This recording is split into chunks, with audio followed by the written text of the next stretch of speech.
Hello guys and welcome back to my YouTube channel, and today we're going to try to create an ambient tone.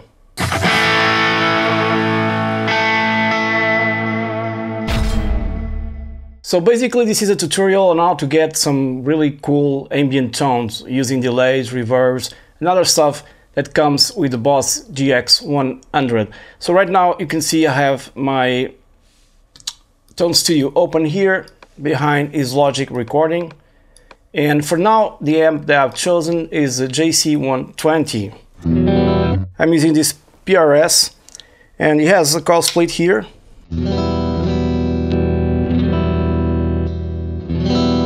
That might come in handy. And as you guys can see here on the amp, for now, everything is at noon, basically. And we're gonna start for shaping the amp first. So I'll probably wanna use, for now, both humbuckers.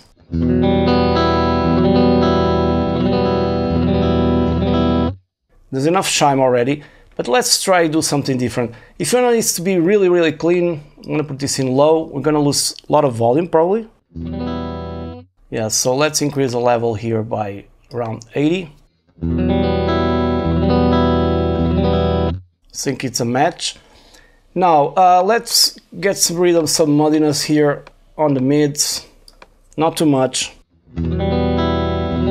If you go too deep on the mids, you will lose the guitar in context with other instruments. Let's check out this bright switch first. First off. Now totally on. Once again off. And now on. I like the way it sounds, so I'm gonna leave it on. With this pickup position combination, okay, if I put it on the bridge, it will sound totally different, probably. Probably a little too much. I like in the middle because it has the body of the neck pickup and the top end from the bridge pickup. Now let's see treble. I'm going to increase this fairly high, see what happens. Okay, that was too much. Now presence, that put me this fairly high as well. Kind of starts to sound like an acoustic guitar, and that's not the idea. So I'm gonna leave presence around here, probably. Let's check out. Okay, but we have other controls like sag, resonance, and the type of microphone.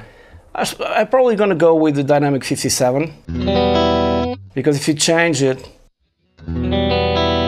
not that it sounds bad, but for this kind of tone, well, I'm not liking this one because it has a lot of body to it. Also this one, and there's a flat type. So probably we're gonna get rid of some harshness from the Dynamic 57 because it can clip. Let's leave this with, let's try out this one again. And lastly this one. Not lastly, I'm going to try the Dynamic 421. Not this one, I like this one. Has a lot of bottom end and body to it. Now you can also go to mic position, and the further it goes away, the top end will get lost.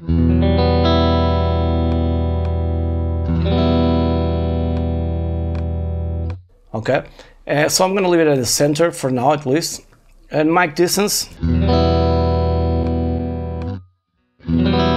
I like to put it just like it is. Now resonance, if I put it like this, it will cut the high end. Backwards is the opposite. You notice probably much more with high gain distortion patches. I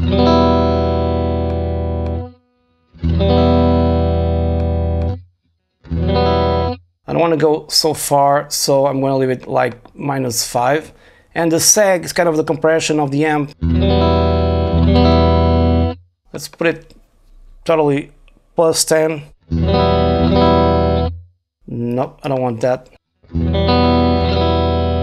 So I'm gonna leave this as well as a -5 around here.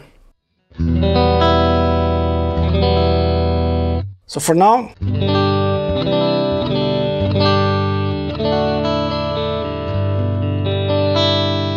we got our basic tone.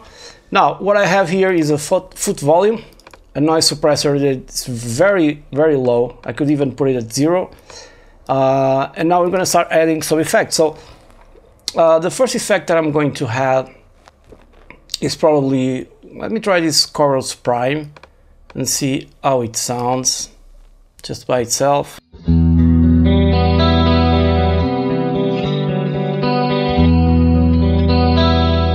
And instantly back to the 80s.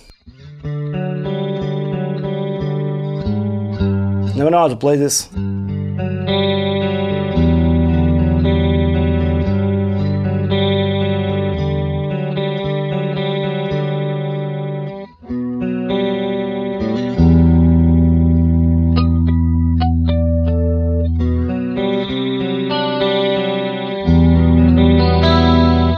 It sounds great, man. Let me change this for sine wave. Doesn't have to be totally maxed out. I'm gonna roll off a little bit of the high end, of the low end. I don't need that. A little bit more. Because I want the higher strings to be more pronounced on the chorus. I think I like it, but I'm gonna disengage because I'm forgetting something special here. For these kind of tones, I always like to use a compressor. Because you might play differently, and this will, you know, put the tone, everything at the same level, sort of. So the first time you engage the compressor, you're gonna have much louder tone. Okay, so you want the compressor to be at the same level, engaged or disengaged. So let me turn down the level.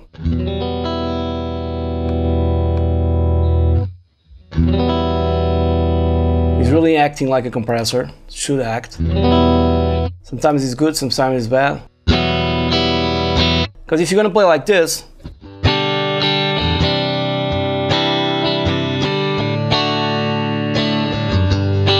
it even out the picks. If you're going to play without it in the same way, see, much more signal. So it's kind of a compromise. A fast attack, I think it will be worse. You want a slower attack. So all the transients, this works like a traditional compressor. You want a slower attack so you can pick all the transients, initial transients. In this case, it's in the other way.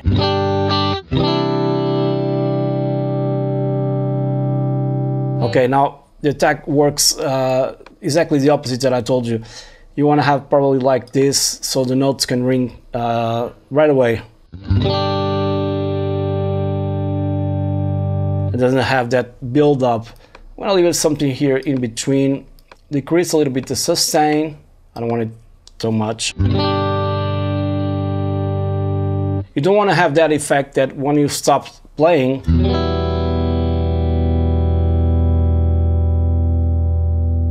the sound comes, starts coming after you start playing. But it definitely increases the sustain and also even out all the picks. Okay, so let's leave it as it is. Now I'm going to add a delay.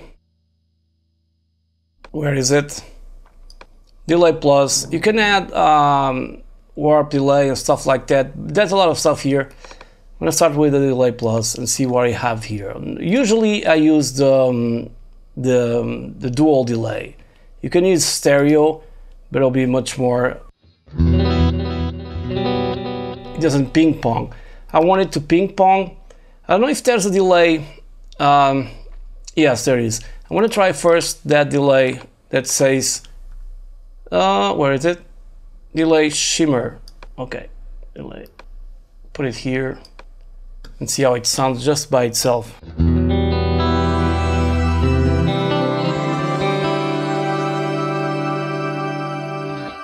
Okay, here you have control over the pitch that you want. If you put this at 0, probably nothing will happen.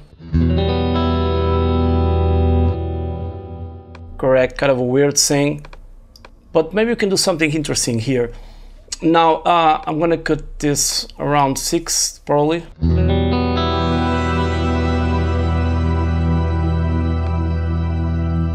You also have modulation here. Not gonna do anything about that because we already have a chorus here, and the time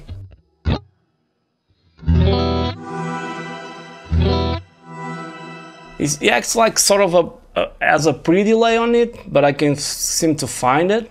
Okay, I'm gonna leave it like this because I'm gonna try to use this delay and this one as well, but this one will be on the other end. Okay, so let's check out what happens if I put this in dual. Okay, but first let me disengage this one, just because I want to tail this one. Okay, times. For me, I like to have it like this, around 700 milliseconds, and here around 400 something. Now the effect level is important. You don't want too much of this happening. Also, it's already cutting here. You can choose different type of delays, like analog, tape, but I want the cleanest signal, so it's going to be mono delays for each side. So let me see how it's sounding now.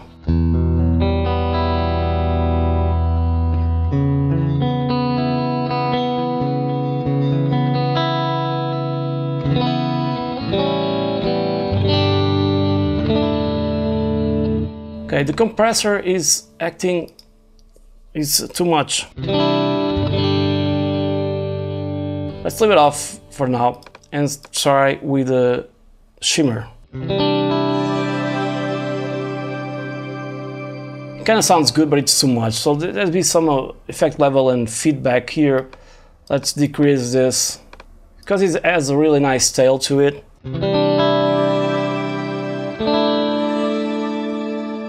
Now I want this to be immediate, but it's not. So I don't know. Okay, pitch feedback.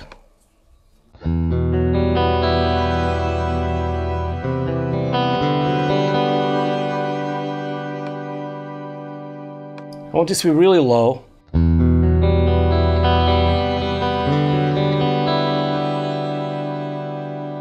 Okay, sounding great. Now when we engage the chorus,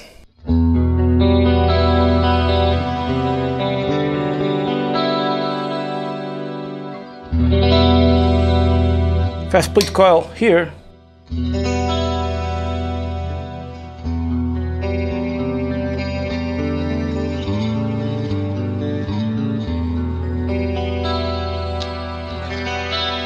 gonna get that Metallica, very clean tone. Now, we'll go back to the compressor a little bit later. Now I need a reverb, and not a shimmer reverb, because we already have some shimmer on the delay. And so I'm gonna get this reverb plus, put it here at the end of the chain, because I want all my effects to go into the reverb. I'm gonna disengage all the effects and just deal with the reverb. I want a plate reverb with a time like around 5 seconds. Okay, already making something. Increase the density and also the effect level like a half. Now, regarding EQ, I don't need too much reverb on the low end, and even here, by doing so, I can increase the level without getting that harshness pitch at the end.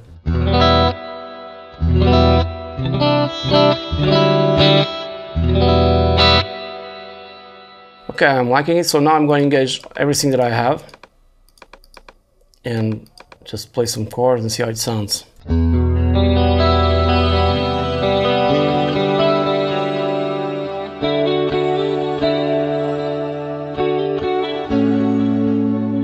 Something different.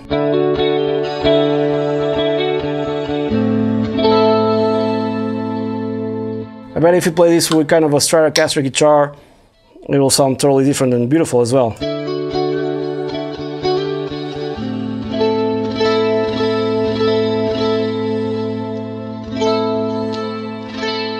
Trying different positions with the split coil, but I'm going to stay in the middle.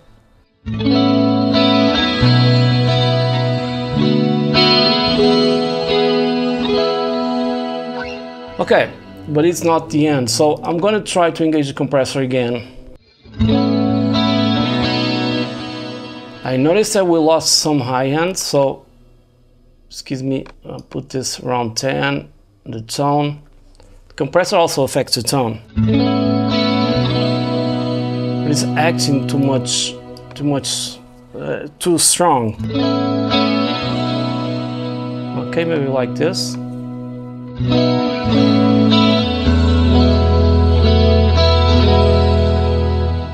Alright, I love it. Now, what I'm going to do here is to carve a little bit more the tone. So I'm going to get an EQ in front of the amp. And I'm going to take out some frequencies that are not very good here. Let me show you the frequencies I'm talking about. I'm going to put this at low mid Q, totally, you know, narrow. And I'm going to swipe here.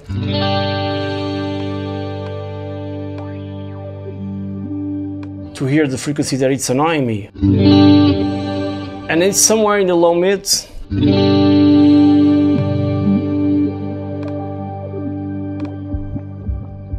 This could be an effect.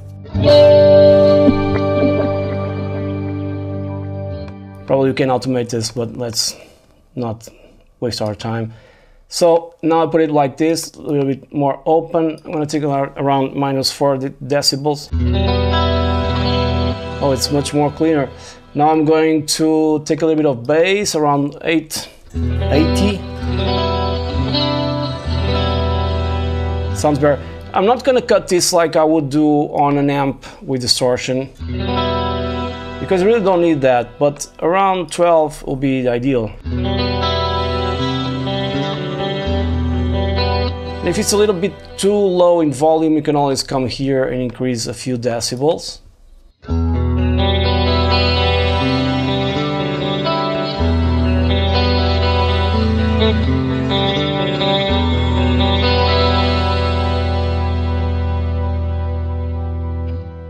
Sounds awesome. I wouldn't touch much more of this.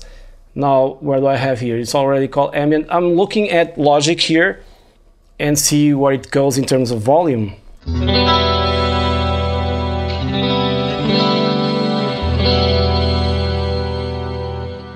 I'm gonna do something here which is going around probably 600 and take a little bit.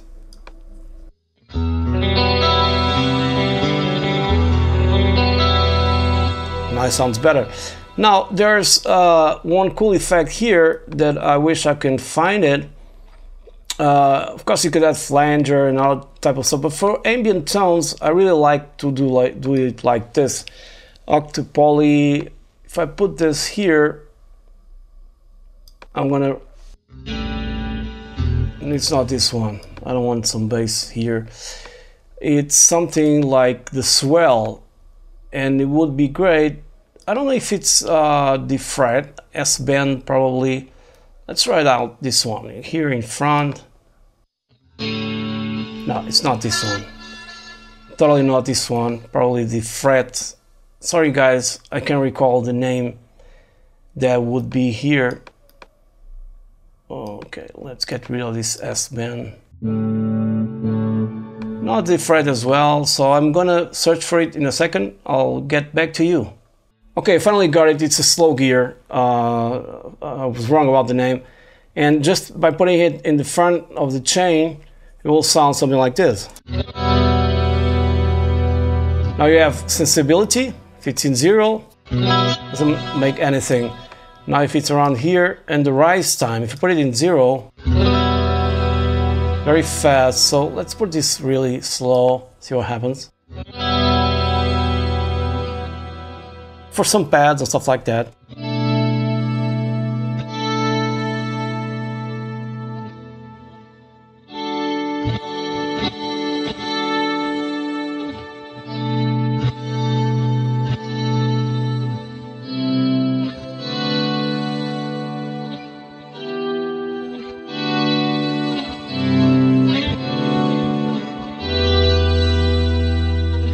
So it comes handy. You can go back and see a little bit of those effects here, those parameters. and just your taste.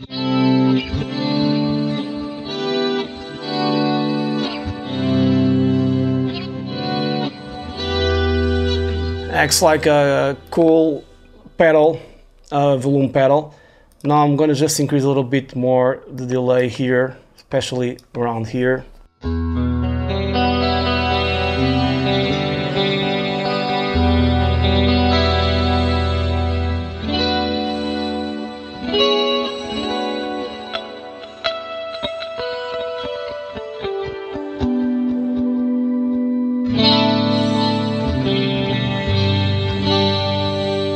So it sounds, for me, it sounds great. This is also a great patch to use in kind of a metal context, you know, where you have really heavy guitars and then something comes along. More dark.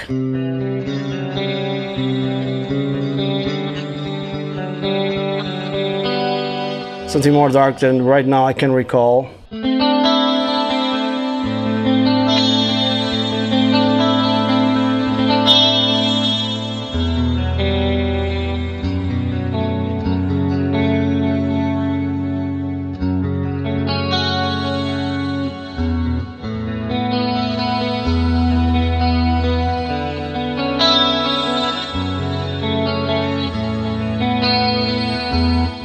Not exactly the same sound, but it could be used to write some riffs. Speaking about write, I'm going to write this. It will take, I want to put my initials as always, GN from Juca Nery. It will take some time to write. This is normal because of the way it is. Too much time. It's so fast on the Katana and so slow here. And now I'm going to Librarian, create a live set called JN, same name, Ambient. Okay, for those of you who don't know how to do this, drag and drop. This is more, it's a little bit faster. Now the upper arrow, I want to export this to my desktop. Then I'll name it probably for Boss GX. I can rename it, right? It doesn't matter. Yeah, it's here where I rename it. So GN, Ambient, Tone, Boss. Okay, cool. And please download this tone. I'm using my studio monitors here where it's connected. If you connect this something different like an amp, return or something like that, this is important. It would go here into the amp itself, and where it says original, if I was connecting this to the Katana, well, if I was connecting this to the Katana, I would have two jacks going into the power amp in of each Katana for a stereo tone. And the second thing I would do, it would be, where is it? Off. Kind of sound weird without it, probably. Let me show. Or probably not. Yeah, a little bit different than using original. But that's the way I would do it, because then you would have to deal with two cabs. For some guys it works, for me it doesn't at all. I prefer to have the original cab of the Katana and the other Katana and two jacks split. If you have an original MK1 and then an MK2, you can go into the return of each amp and have this wide stereo spread effect that is phenomenal. Or with ever two amps that have effects loops, then have to be a Katana, of course. So hope you enjoyed this already too long video. Download the patch, try it out, and let me know if it sounds good. Please subscribe to my YouTube channel, it helps a lot and it's free. And I'll see you on the next one. Cheers.